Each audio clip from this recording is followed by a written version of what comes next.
बिस्मिल्लाहिर्रहमानिर्रहीम। दज्जाल के निकलने की कौन कौन सी निशानियां 2024 तक पूरी हो जाएंगी। दोस्तों, क़यामत की 3 बड़ी निशानियों में से एक इमाम महदी अलैहिस्सलाम का आना है और फिर उसके बाद दज्जाल का निकलना है। मुसलमानों के 2 बड़े फ़िरके शिया व सुन्नी दोनों इमाम महदी अलैहिस्सलाम का इंतज़ार कर रहे हैं।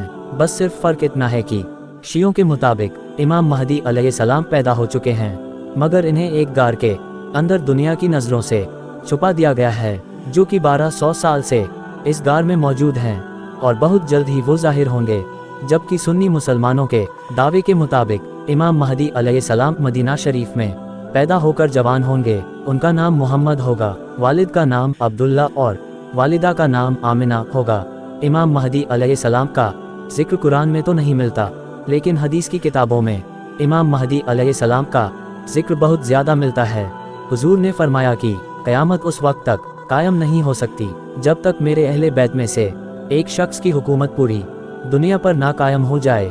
इमाम महदी अलैहिस्सलाम 40 साल की उम्र में सफ़ेद कपड़े पहने लोगों के सामने पहली बार ज़ाहिर होंगे और आपके पास निशानी के तौर पर हुजूर सल्लल्लाहु अलैहि वसल्लम का कुर्ता मुबारक और तलवार होगी।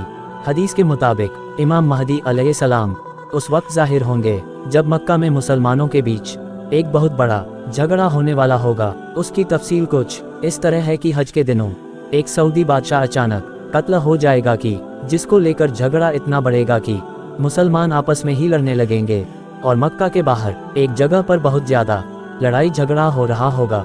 तो उसी वक्त कुछ नेक मुसलमान हजरत महदी अलैहिस्सलाम को काबा के पास एक सुतून से टेक लगाए दुआएं मांगता देखेंगे।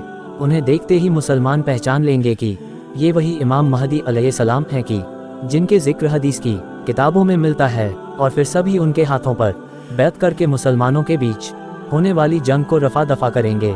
और फिर इमाम महदी अलैहिस्सलाम मुसलमानों के लश्कर को साथ लेकर यहूदियों व ईसाइयों से जंग लड़ेंगे।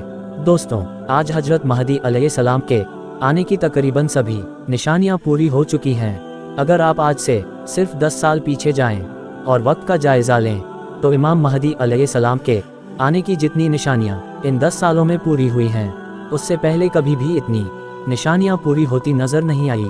हुजूर सल्लल्लाहु अलैहि वसल्लम ने उन्हीं निशानियां को बतलाते हुए फरमाया था कि जब तुम देखना कि अरब की बंजर ज़मीन पर हरी भरी खेती उगने लगे तो तुम क़यामत का इंतज़ार करना। और दोस्तों, आज हम देख सकते हैं कि अरब की बंजर ज़मीन भी हरी भरी होने लगी है। यहाँ तक कि कुछ खबरों के मुताबिक अरब की ज़मीनों पर इतना गल्ला पैदा होता कि उसे एक्सपोर्ट करके दूसरे मुल्कों में भेजा जाता है। इसी तरह हुजूर ने फरमाया था कि जब तुम देखना कि मक्का की ऊंची ऊंची इमारतें मशहूर पहाड़ जबल ए अबू कबीस से भी ऊपर जाने लगे तो तुम क़यामत का इंतज़ार करना। और दोस्तों, आज हम देख सकते हैं कि मक्का की अक्सर इमारतें पहाड़ों से ऊपर जा रही हैं, यहाँ तक कि मक्का टावर तो उन पहाड़ों से कई गुना ज़्यादा ऊपर है। इसी तरह हुजूर ने फरमाया था कि जब तुम देखना कि अरब के पहाड़ों को चीरकर उनके अंदर से रास्ता बना दिया जाए तो फिर क़यामत का इंतज़ार करना। और दोस्तों, ये निशानी भी आज हम पूरी होती देख रहे हैं, क्योंकि आज सऊदी अरब में आम रास्ते तो कम बल्कि अक्सर रास्ते पहाड़ों के अंदर से बनाए गए हैं। इसी तरह हुजूर सल्लल्लाहु अलैहि वसल्लम ने फरमाया था कि जब तुम देखना कि अरब देशों की बंजर ज़मीनें भी खजाना उगलने लगें तो तुम क़यामत का इंतज़ार करना। और दोस्तों, आज हम देख सकते हैं कि इस वक्त दुनिया का सबसे कीमती खजाना पेट्रोल व गैस सिर्फ अरब देशों ही से निकल रहा है। पेट्रोल आज ऐसी ज़रूरत है कि जिसके बगैर दुनिया की कोई भी मशीन व गाड़ी चल ही नहीं सकती। दोस्तों, आप अंदाज़ा लगाएं कि क़यामत व इमाम महदी अलैहिस्सलाम के ज़ाहिर होने की कितनी ही निशानियां पूरी हो चुकी हैं। यहाँ तक कि एक मशहूर आलिम पीर जुल्फ़िकार अहमद साहब ने एक बार काबा के पास कसम खाते हुए कहा कि इमाम महदी अलैहिस्सलाम का ज़ुहूर 2025 से पहले हो जाएगा। इसी तरह हिंदुस्तान के बहुत मशहूर आलिम मौलाना सज्जाद नोमानी साहब के भी अक्सर इस तरह के बयान मौजूद हैं कि वो कहा करते हैं कि ए लोगों, 2023 के बाद अब वो वक्त दूर नहीं कि इमाम महदी आज आ जाएं या कल। दोस्तों, फ़िलिस्तीन के शहर यरूशलेम का क़यामत के हालात से बहुत ख़ास ताल्लुक़ है, क्योंकि ये एक ऐसा शहर है कि जो मुसलमान, क्रिश्चियन व यहूदियों के लिए बहुत अहमियत रखता है, क्योंकि ईसाई कहते हैं कि इसी जगह पर हमारे पैगंबर हजरत ईसा अलैहिस्सलाम की पैदाइश हुई थी, इसलिए हम इस जगह को छोड़ने के लिए तैयार नहीं। यहूदियों का कहना है कि इसी जगह पर हमारा काबा हैकले सुलेमानी 2000 साल पहले बना हुआ था, इसलिए हम मस्जिद अक्सा को गिराकर यहाँ फिर से अपना हैकले सुलेमानी बनाएंगे।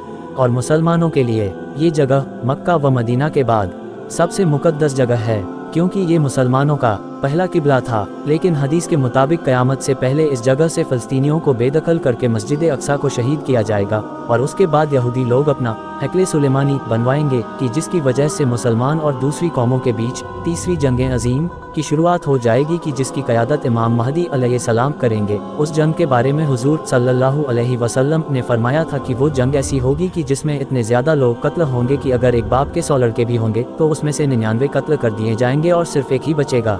उस वक्त के बारे में हुज़ूर सल्लल्लाहु अलैहि वसल्लम ने फरमाया था कि जब तुम देखना कि ईरान के इलाके खुरासन से एक बड़ी जमात काले झंडे लेकर निकले तो तुम उसमें ज़रूर शामिल हो जाना, अगरचे तुम्हें घुटनों के बल ही क्यों ना घिसट कर जाना पड़े, क्योंकि इसी लश्कर में इमाम महदी अलैहिस्सलाम होंगे।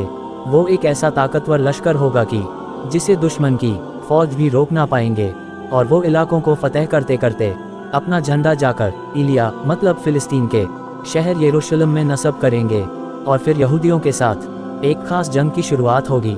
ये जंग चल ही रही होगी कि अचानक दुनिया में खबर फैलेगी कि दज्जाल निकल आया है, और फिर दज्जाल सारी दुनिया में फसाद मचाएगा। वो इमाम महदी अलैहिस्सलाम के लश्कर से जंग करेगा और मुसलमान को हराता हुआ इतना पीछे कर देगा कि इमाम महदी अपने लश्कर साथ सिमटकर दिमश्क की जामा मस्जिद में आ जाएंगे। दज्जाल का लश्कर वहाँ भी पहुँचकर उस मस्जिद को चारों तरफ से घेर लेगा। सुबह का वक्त होगा, इमाम महदी अलैहिस्सलाम मुसलमानों को फजर की नमाज पढ़ाने जा रहे होंगे कि तभी अचानक आसमान की तरफ से एक बहुत तेज़ आवाज़ गूंजेगी कि जिसे सुनकर सभी मुसलमान घबरा कर बाहर निकलेंगे तो देखेंगे कि हजरत ईसा अलैहिस्सलाम 2 फरिश्तों के कंधों पर हाथ रखकर दिमश्क की जामा मस्जिद के एक मीनार पर उतर रहे होंगे, और फिर हजरत ईसा अलैहिस्सलाम मीनार से उतरकर मस्जिद के अंदर तशरीफ़ लाएंगे।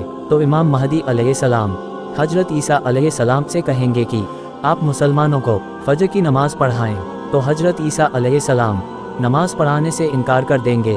तो फिर इमाम महदी अलैहिस्सलाम की आगे बढ़कर सभी मुसलमानों को फजर की नमाज पढ़ाएंगे, और फिर फजर की नमाज के बाद हजरत ईसा अलैहिस्सलाम की निगरानी में मुसलमानों का लश्कर तैयार किया जाएगा, और फिर मस्जिद से बाहर निकलकर दज्जाल के लश्कर के साथ एक जंग होगी। हजरत ईसा अलैहिस्सलाम की क़यादत में मुसलमान सभी जंगें जीतते चले जाएंगे, यहाँ तक कि हजरत ईसा अलैहिस्सलाम दज्जाल की तलाश में उसे इज़राइल तक ढूंढते जाएंगे, और फिर हजरत ईसा अलैहिस्सलाम दज्जाल को इज़राइल की एक मशहूर जगह मकाम लुत पर पकड़ लेंगे। लेकिन उस वक्त अचानक यहूदियों का लश्कर जमा होकर मुसलमानों से जंग शुरू कर देगा। लेकिन हजरत ईसा अलैहिस्सलाम इसी बीच हुजूर सल्लल्लाहु अलैहि वसल्लम की तलवार से दज्जाल को कत्ल कर देंगे, और फिर सारी ज़मीन पर हजरत ईसा अलैहिस्सलाम की हुकूमत कायम हो जाएगी। हजरत ईसा अलैहिस्सलाम ज़मीन पर 40 साल तक हुकूमत करेंगे। हर तरफ खुशहाली ही खुशहाली होगी, आसमान से बरकतों का नुज़ूल होगा। लेकिन 40 साल बाद अचानक एक दिन अल्लाह की तरफ से एक ठंडी हवा चलेगी कि जिसकी वजह से तमाम मुसलमानों की वफ़ात हो जाएगी, और दुनिया में सिर्फ गैर मुस्लिम ही बचेंगे। उसके कुछ दिनों बाद ही क़यामत कायम हो जाएगी। अल्लाह ताला हम सभी मुसलमानों की दज्जाली फितनों से हिफाजत फरमाए। दोस्तों, अगर वाक़या पसंद आया हो तो लाइक करना और चैनल को सब्सक्राइब करना ना भूलें, और जाते जाते एक प्यारा सा कमेंट ज़रूर कर देना। अस्सलाम वालेकुम।